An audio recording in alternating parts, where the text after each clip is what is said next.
தேவனுடைய நாமம் மகிமைப்படுவதாக. கிறிஸ்துவுக்குள் பிரியமானவர்களே, தேவன் அருளியப்ப மினிஸ்ட்ரி மூலமாக உங்களோடு தொடர்பு கொள்வதிலும் இந்த மகிழ்ச்சி அடைகிறோம். இன்றைக்கும் இந்த நாளிலும் தேவன் நமக்கு கொடுக்கிற வார்த்தை அப்போஸ்தலர் 3ஆம் அதிகாரம் 26ஆம் வசனம். அவர் உங்கள் எல்லாரையும் உங்கள் பொல்லாங்குகளிலிருந்து விலக்கி உங்களை ஆசீர்வதிக்கும்படி தேவன் தம்முடைய பிள்ளையாகிய இயேசுவை எழுப்பி முதலாவது உங்களிடத்திற்கே அவரை அனுப்பினார் என்றான். ஹல்லேலூயா. கிறிஸ்துவுக்குள் பிரியமானவர்களே, கர்த்தருடைய வார்த்தை கூறுகிறது, அவர் உங்கள் எல்லாரையும் உங்கள் பொல்லாங்குகளிலிருந்து விலக்கி உங்களை ஆசீர்வதிக்கும்படி தேவன் தம்முடைய பிள்ளையாகிய இயேசுவை எழுப்பி முதலாவது உங்களிடத்திற்கே அவரை அனுப்பினார் என்று பார்க்கிறோம். பிரியமானவர்களே, நம்முடைய வாழ்க்கையிலே ஆசீர்வாதங்களை பெற்றுக்கொள்ள வேண்டும் என்றால் பொல்லாங்கான காரியங்களிலிருந்து நாம் விலக வேண்டும். தேவன் நம்மை ஆசீர்வதிப்பதற்காகவே கர்த்தராகிய இயேசு கிறிஸ்துவை உயிரோடு எழுப்பினார். நம்மிடத்தில் அவரை அனுப்பினார். நாம் ஆசீர்வதிக்கப்பட வேண்டும், நம்முடைய குடும்பம் ஆசீர்வதிக்கப்பட வேண்டும், நம்முடைய சந்ததி ஆசீர்வதிக்கப்பட வேண்டும், அவருடைய ஜனங்கள் ஆசீர்வாதத்தை சுதந்திரித்துக் கொள்ள வேண்டும் என்று விரும்பி தேவன் நம்மை அவர் ஆசீர்வதிக்க விரும்புகிறார். பிரியமானவர்களே, அதற்காகவே அவருடைய பிள்ளையாகிய இயேசு கிறிஸ்துவை அவர் உயிரோடு எழுப்பியிருக்கிறார். பிரியமானவர்களே, நம்முடைய வாழ்க்கையிலே நாம் ஆசீர்வாதங்களை சுதந்திரித்துக் கொள்ள வேண்டும் என்றால் பொல்லாங்கான காரியங்கள் நமக்குள்ளே இருக்கக்கூடாது. பொல்லாங்கான காரியங்களிலிருந்து, தீமையான காரியங்களிலிருந்து விலகும் போது மாத்திரமே தேவனால் நம்மை ஆசீர்வதிக்க முடியும். பிரியமானவர்களே, இன்றைக்கு நம்முடைய வாழ்க்கையிலே தேவனுக்கு பிரியமில்லாத காரியங்கள் காணப்படுகிறதா? தீமையான காரியங்கள் காணப்படுகிறதா? பொல்லாங்கன காரியங்களிலே சிக்கிக் கொள்கிறோமா? நம்மை நாமே ஆராய்ந்து பார்க்க வேண்டும். தீமையான காரியங்களை விட்டு விலகும் போது கர்த்தர் நம்முடைய குடும்பத்தை ஆசீர்வதிக்கிறவராய் இருக்கிறார். ஹல்லேலூயா. வேதம் கூறுகிறது, கர்த்தரின் ஆசீர்வாதமே ஐஸ்வர்யத்தை தரும், அதனோட அவர் வேதனையை கூட்டார் என்று. பிரியமானவர்களே, தேவன் நம்மை ஆசீர்வதிக்கும் பொழுது நம்முடைய குடும்பத்திலே ஐஸ்வர்யம் காணப்படும். ஹல்லேலூயா. எந்த வேதனைகளோ எந்த கண்ணீரோ இருக்காது. பிரியமானவர்களே, கர்த்தர் நம்முடைய குடும்பத்தை ஆசீர்வதிக்க பொல்லாங்கான காரியங்களிலிருந்து நாம் விலக வேண்டும். ஹல்லேலூயா. வேதத்திலே நாம் வாசிக்கிறோம், மார்க் எழுதிய சுவிசேஷ பகுதி 7ஆம் அதிகாரம் 21, 22, 23 ஆகிய வசனங்களை நாம் வாசிக்கும் பொழுது, எப்படி எனில் மனுஷருடைய இருதயத்துக்குள்ளிருந்து பொல்லாத சிந்தனைகளும் விபச்சாரங்களும் வேசித்தனங்களும் கொலை பாதகங்களும் களவுகளும் பொருளாசைகளும் துஷ்டத்தனங்களும் கபடும் காம விகாரமும் வன்கண்ணும் தூஷணமும் பெருமையும் அதிகேடும் புறப்பட்டு வரும். பொல்லாங்கானவைகளாகிய இவைகளெல்லாம் உள்ளத்திலிருந்து புறப்பட்டு மனுஷனை தீட்டுப்படுத்தும் என்று நாம் பார்க்கிறோம். பிரியமானவர்களே, ஒரு மனிதனுடைய வாழ்க்கையிலே இருதயத்துக்குள்ளே பொல்லாத சிந்தனைகள் காணப்படும் என்றால், விபச்சார எண்ணங்கள் காணப்படும் என்றால், வேசித்தனங்கள் காணப்படும் என்றால், அந்த மனிதனுடைய வாழ்க்கையிலே ஆசீர்வாதங்களை பெற்றுக்கொள்ள முடியாது. பொல்லாங்கான காரியங்களிலிருந்து மனம் திரும்ப வேண்டும்.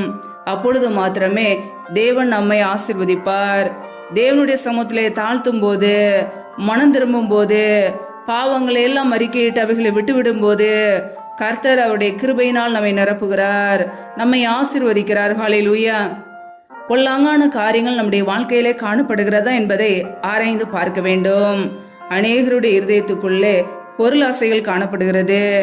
தேவன் பொருளாசையை வெறுக்கிறார். பிரியமானவர்களே, நம்முடைய வாழ்க்கையிலே தேவன் வெறுக்கிற காரியங்களை நாமும் வெறுக்க வேண்டும். ஹல்லேலூயா. பெருமையான எண்ணங்கள் நமக்குள்ளே இருக்கிறதா? களவுகள் நமக்குள்ளே இருக்கிறதா? நம்மை நாமே ஆராய்ந்து பார்க்க வேண்டும். நம்முடைய இருதயத்துக்குள்ளே என்ன பொல்லாங்கான காரியங்கள் காணப்படுகிறது, தேவனுக்கு பிரியமில்லாத காரியங்கள் என்ன காணப்படுகிறது என்பதை ஆராய்ந்து பார்த்து மனம் திரும்ப நாம் அழைக்கப்பட்டு இருக்கிறோம். ஹல்லேலூயா. இயேசு கிறிஸ்து கூறினார், மனம் திரும்புங்கள், பரலோக ராஜ்யம் சமீபமாய் இருக்கிறது என்றார். நாம் மனம் திரும்பும்போது மாத்திரமே பரலோக ராஜ்யத்தை சுதந்திரித்துக் கொள்ள முடியும். இந்த உலக ஆசீர்வாதங்களையும் பெற்றுக்கொள்ள முடியும். ஹல்லேலூயா.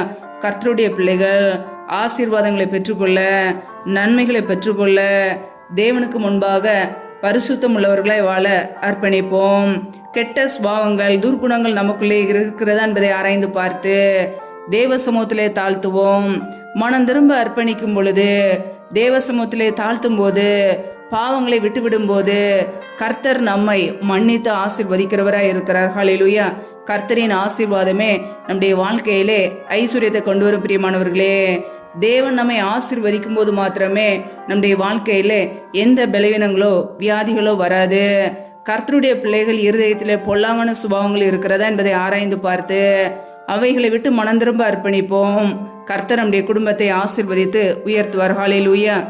வேதத்திலே நாம் வாசிக்கிறோம். எரேமியா 5ஆம் அதிகாரம் 25ஆம் வசனத்தை நாம் வாசிக்கும் பொழுது, உங்கள் அக்கிரமங்கள் இவைகளை விலக்கி உங்கள் பாவங்கள் உங்களுக்கு நன்மையை வர ஒட்டாது இருக்கிறது என்று பார்க்கிறோம். நம்முடைய வாழ்க்கையிலே பாவங்கள் காணப்படும் என்றால், அக்கிரமங்கள் காணப்படும் என்றால் தேவனால் நம்மை ஆசீர்வதிக்க முடியாது. நம்முடைய பாவங்களே தடையாக இருக்கும். பிரியமானவர்களே, நம்முடைய வாழ்க்கையிலே நம்முடைய பாவங்களை அறிக்கையிட்டு அவைகளை விட்டு விடும்போது, மனம் திரும்பும் போது கர்த்தர் நம்மை ஆசீர்வதிக்கிறவராய் இருக்கிறார். ஹல்லேலூயா. கர்த்தருடைய பிள்ளைகள் தேவ சமூகத்திலே நம்முடைய குறைகளை உணர்ந்து, குற்றங்களை உணர்ந்து தேவனுக்கு முன்பாக தாழ்த்தும் போது கர்த்தர் நம்மை உயர்த்தி ஆசீர்வதிப்பார். ஒரு பாவி மனம் திரும்பும் போது பரலோகமே சந்தோஷப்படுகிறது. நம்முடைய வாழ்க்கையிலே மனம் திரும்பிய ஒரு அனுபவம் இருக்கிறதா என்பதை ஆராய்ந்து பார்ப்போம். மனம் திரும்புவோம், தேவனுக்கு முன்பாக தாழ்த்துவோம், நன்மைகளையும் ஆசீர்வாதங்களையும் பெற்றுக்கொள்வோம். பொல்லாங்கான காரியங்களிலிருந்து விலக்கி தேவன் நம்மை ஆசீர்வதிப்பார். தேவனுடைய சமூகத்திலே நம்மை அர்ப்பணிக்கும் பொழுது அவர் நம்மை மன்னித்து ஆசீர்வதித்து உயர்த்துவார். ஹல்லேலூயா. கர்த்தர் தாமே உங்களை ஆசீர்வதிப்பாராக. ஆமேன். நம்மை நாமே தேவ சமூகத்திலே தாழ்த்தி அர்ப்பணித்து ஜெபிப்போம். ஜெபம்.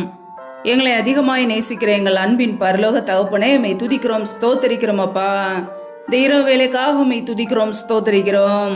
ஒவ்வொரு நாளும் கனிமணி போல எங்களை பாதுகாத்து கிருபையோடு, ஜீவனோடு, சுகத்தோடு, பலத்தோடு, ஆரோக்கியத்தோடு எங்களை வைத்திருக்கிறீரே, உமக்கு நன்றி. அப்பா, எங்களுடைய தேவைகளை எல்லாம் சந்திக்கிறீரே, நன்றி.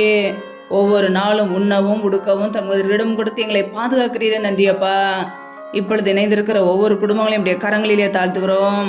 கர்த்தர் தாமே ஒவ்வொரு குடும்பங்களையும் ஆசீர்வதிப்பீராக, பாதுகாத்து கொள்வீராக. பிள்ளைகள் என்னென்ன தேவைகளுக்காக தேவ சமூகத்திலே ஜெபிக்கிறார்களோ எல்லா தேவைகளையும் அங்கீகரித்து ஆசீர்வதிங்கப்பா. உடைய கரங்களிலே தாழ்த்துக்கிறோம். யாரெல்லாம் பலவீனத்தோடு வியாதியோடு கஷ்டப்படுகிறார்களோ, மருத்துவர்களால் கைவிடப்பட்ட ஒரு நிலைமையிலே கண்ணீரோடு வாழ்கிறார்களோ, கர்த்தர் அவர்களை தொட்டு சுகமாக்குவீராக.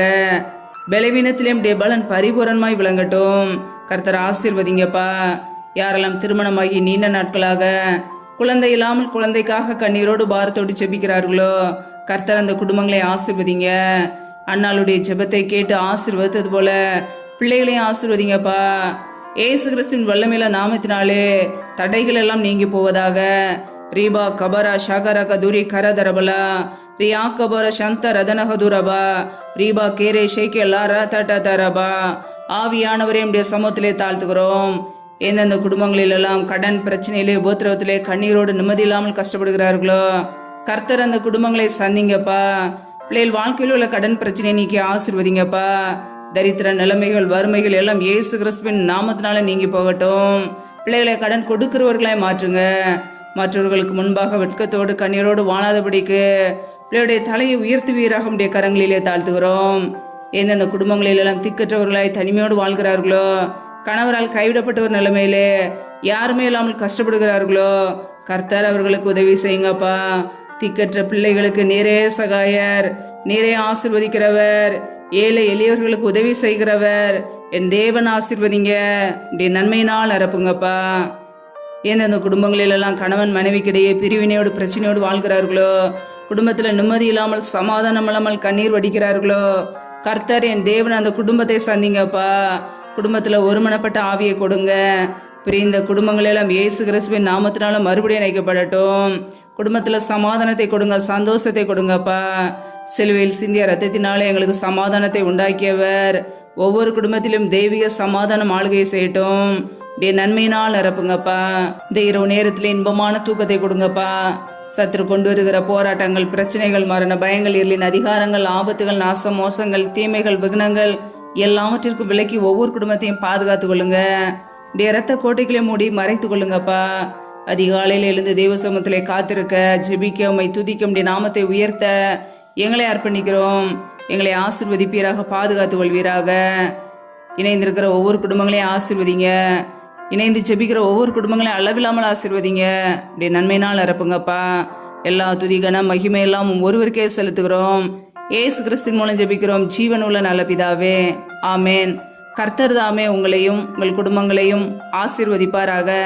ஆமேன்.